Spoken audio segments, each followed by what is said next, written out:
Hello and welcome. My name is Roger Quayle, and you are listening to My Life in the Mosh of Ghosts.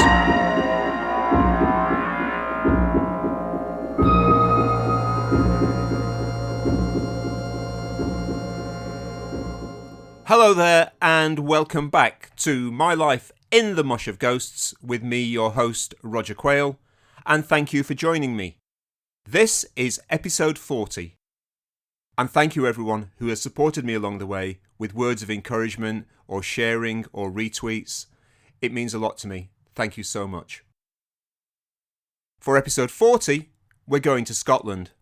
Or rather, the sound of young Scotland is coming to Sheffield. We're picking up the story just 3 days after Bauhaus at Heaven. And we're going back to the Limit Club on West Street in Sheffield, somewhere we haven't been for a while, for 2 gigs in 7 days. The first one is Orange Juice on Thursday the 2nd of April 1981, followed a week later by Fire Engines and Restricted Code on Thursday the 9th of April. Here we go.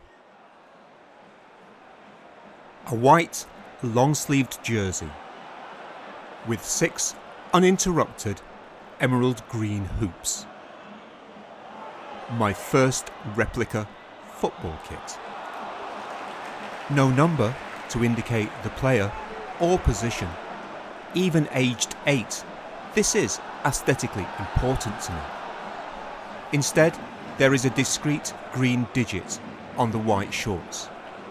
I am number 4, and in my imagination, I am Bobby Murdoch, right half for Glasgow Celtic.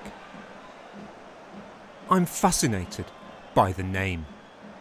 Glasgow Celtic, not Celtic, and by the simplicity of their shirts with no numbers, and by their triumph in the European Cup final of 1967, the Lisbon Lions. So begins an adolescent obsession with all things Scottish. I'm transfixed by Roman Polanski's documentary about Formula One hero Jackie Stewart, and fascinated, and a little scared, of Ian Cuthbertson's accent in the Adam Faith TV series Budgie, or Budgie. To me, Scottish folk are either endearingly eccentric like Fyfe Robertson, outrageously funny like Billy Connolly, who even makes my dad laugh, or principled and stoic like Union leader Jimmy Reed. In the playground, all the girls want to hear my impression of a Scottish accent. Have I actually been to Scotland? Of course not. The furthest north I've managed is Morecambe. However, in music, this affection is harder to maintain. For every sensational Alex Harvey, there are 5 Bay City Rollers. How could the nation that gave us the no mean Nazareth also afflict our ears with chirpy chirpy cheep cheep? Things improve with the arrival of punk and my north of the border faves, the Skids, endorsed and produced by Bill Nelson of Bebop Deluxe. The Skids lead on to Simple Minds and other new finds, Scars and Altered Images. Illuminating my path of discovery are John Peel and the NME. New writers like Paul Morley, Chris Bunn and Barney Hoskins are all in love with the sound of young Scotland, Glasgow's Postcard Records, home of Aztec Camera, Joseph K and Orange Juice. It's almost 2 years since I last descended into the unlovely West Street basement known as the Limit Club. Since then, I've left school, joined a cool band, and got a steady job. Leaving the Limit to the growing army of Ant People and Andy Spandies, I tell myself I now move in more cultured, sophisticated circles. Mr. Kite's Wine Bar, Nameless Pizza, The Beehive. The old pit has changed a bit. They've moved the stage from next to the DJ booth to the far end of the room, sacrificing the Iyengar Pills loopy juice bar in the process, possibly under medical advice. There's a good turnout tonight for orange juice, despite competition up the road from a certain ratio at the uni. Orange juice's flourishing reputation is grounded on a string of speaker-rattling singles for Postcard, of which I've bought a couple, last year's Blue Boy and the new 45, Poor Old Soul. The band are promoting the single on a tour of northern cities and towns. This is their 6th show in 6 days. Manchester last night, Liverpool tomorrow. Brandishing enormous guitars which appear to be planished from purloined Cadillac parts, Orange Juice tumble into simply thrilled honey. Clad in vintage plaid shirts and sporting birds' nests bedhead hairdos, each one a triumph of Silvercrin scaffolding, depending on your point of view, they either look like charity shop pace setters or a team of effete lumberjacks. Just 3 nights ago, I watched Bauhaus howling at the moon in heaven, studiously sculpting their own tortured mythology from some recycled Ziggy riffs behind a fog of dry ice. By contrast, the aptly named Orange Juice, with their boyish combrio, usher in the sunlight after a night in the morgue. Very little here outstays its welcome. The exchange rate is 3 OJ toe tappers for 1 Bela Lugosi's dead. Singer Edwyn Collins exudes a polite, sheepish charm. His desiccated croon, think Johnny Ray's Sing Sister Ray, floats along over these sturdy, winning pop tunes. With a smile that could charm the grouse from the heather, he leads his band through an unexpected but exciting blend of Birdsian chiming and northern soul pounding. And who cares if their soul is more Milnagavi than Memphis? By the time they get to One Light, we are all gleefully rollicking along, like a charabang of Clyde Dockers on their way to Blackpool for Works Week. Pop without the polish, Orange Juice have left the bits in and taste all the better for it. So having avoided the limit for 2 years, I'm back in the sticky cellar the following week, together with many a familiar face from the Sheffield scene. Playing Atlantic to Postcard's Motown, Edinburgh's Pop Aural is at the sharp end of the Scottish post-punk Winklepicker. The label is run by Bob Last, who founded Fast Product and released records by the Mekons, Gang of Four, the Human League and Salon Graph. Last also juggles management for both the Human League and Heaven 17.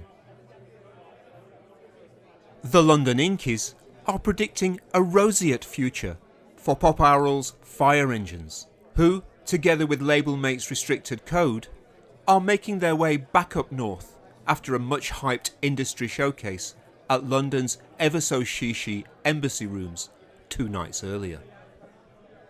In attendance to witness the next big things in waiting were John Peel, Paul Morley, Warheat, The Teardrop Explodes, Gang of Four and Blondie, to name but a few. The best that Sheffield can offer on a Thursday night is 3 clocks, 2 cabs, a consonant from ABC, plus a Duma of ex-Russians and an unblocked artery.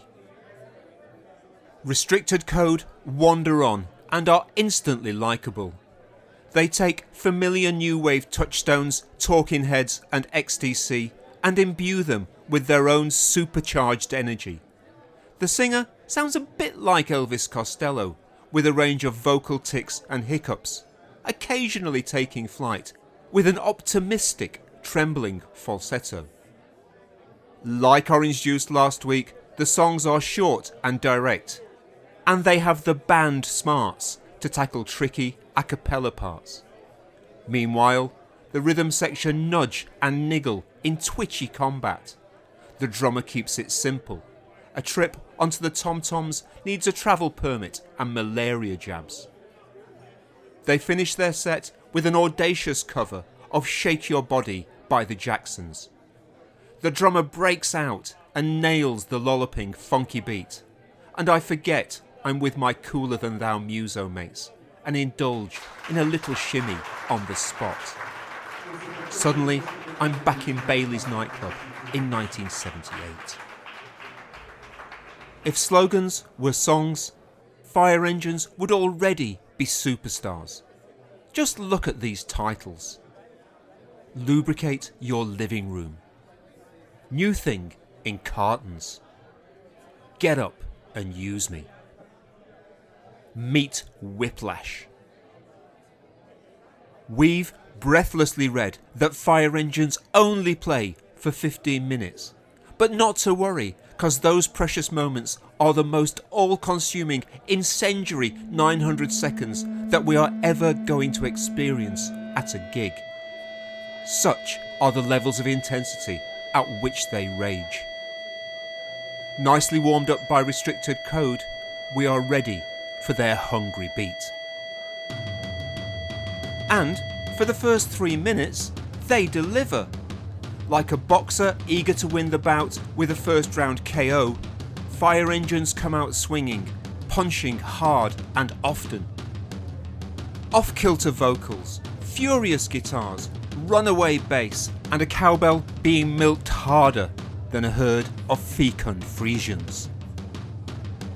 It's a gobsmacking collision of the Fall and Gang of Four. They stop, and the tuning starts. Da-dang, dang, dang, dang. Pause. Da-da-dang, dang, dang, dang. Once more. Da-da-dang, dang, dang, dang. And so it goes on. And on. Eventually, another lopsided, brawny beat kicks in, and the fire engines pile in again, fists flailing, guitars wailing, offering up just a scintilla of the thrills that we've been anticipating.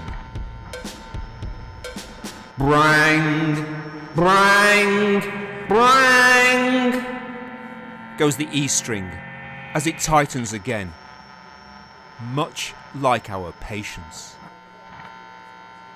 When they impress, there are broad daubs of the great Captain Beefheart to revel in. However, on tonight's showing, this is not a magic band. Oh, Mr. Paul Morley, when you raved about their 15-minute sets, you neglected to mention the other 15 minutes of endless tuning up. True to their name, fire engines managed to extinguish the warm glow kindled by the support band. As they troop off, the DJ cues I Travel by Simple Minds, and the dance floor starts to move. This then is the sound of young Scotland for the Limit crowd.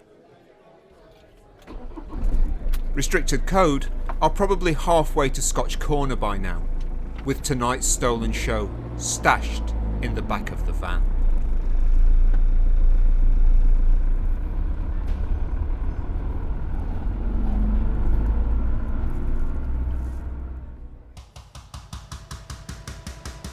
You have been listening to My Life in the Mosh of Ghosts with me, your host, Roger Quayle. Thank you, as always, to Rionagh for the artwork and to Simon Elliott Kemp for the intro and outro music. Join me again next time for another episode from My Life in the Mosh of Ghosts. This is Roger Quayle saying thank you and bye-bye.